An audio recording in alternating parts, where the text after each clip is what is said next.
If my people who are called by my name humble themselves and pray and seek my face and turn from their wicked ways, then I will hear from heaven and will forgive their sin and heal their land. Church family, we have an exciting event coming up that's based on that verse, 2 Chronicles 7:14.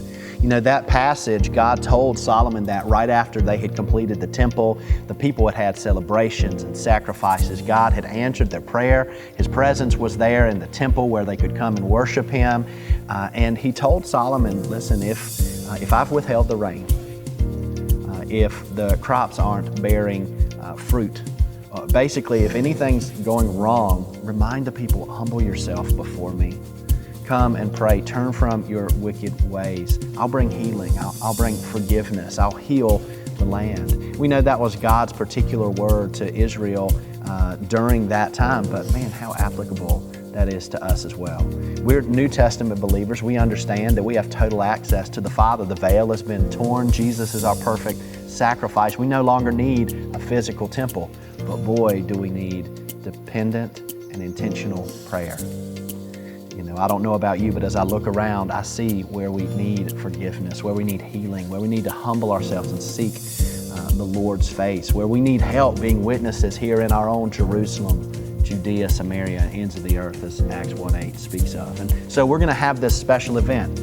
It's called the If My People Night of Prayer. There'll be time for personal reflection, time for prayer for our church and community, prayer for the COVID virus, prayer for the upcoming election in our country, prayer for spiritual awakening and revival, a time to seek the Lord personally. It's Friday, October 30th, and you'll need to sign up. You can do that either in the foyer or in the church office for an hour time slot. The way it works is you'll come on time to your hour time slot, and you'll go to 6 different prayer stations. You'll stay at each station about 10 minutes each, and those stations will guide you through this time of prayer.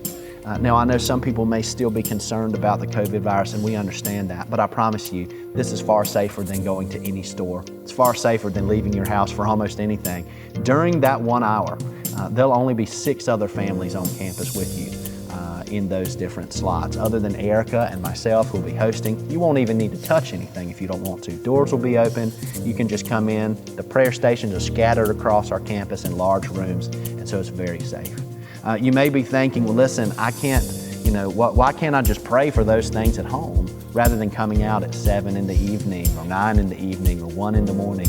Well, you can pray those things at home, but if you're like me at all, I doubt that it would be as intentional. This is a unique way that during this odd time, we can, in a very safe way, pray together as a church family for several hours through the night and yet be spread out, still praying these same things. It's quite an opportunity to go before the Lord in this way. And so I'm asking, let's make this a priority. How many times have you lost sleep over something? Maybe it's Black Friday shopping. Maybe it's hunting or fishing or a family trip of some kind. Maybe it's a sporting event. Listen, the truth is we do what we want to do. And so I just can't help but think about, our unwillingness to pray sometimes. The disciples even come to mind when Jesus had them with Him in the garden and they were sleeping and He said, can't you keep watch with me for just an hour? And so let's do this event together. Listen, if you have to work or you have some other thing that's planned where you're out of town or something, listen, I understand that. I'm just encouraging you, if you're a part of this body at Central, and if it's at all possible, come and be a part of this night together. Come and pray as we just go before the Lord, as we seek His face. Time start at 6 p.m. Remember, you do have to sign up for a time. It may be that you can come later. That's great. Maybe you have young kids and need to come earlier. There's a way children can be a part of this as well. We'll be sharing more about that. Listen, we just want you to come and take part. Call the church office, sign up in the foyer, October 30th.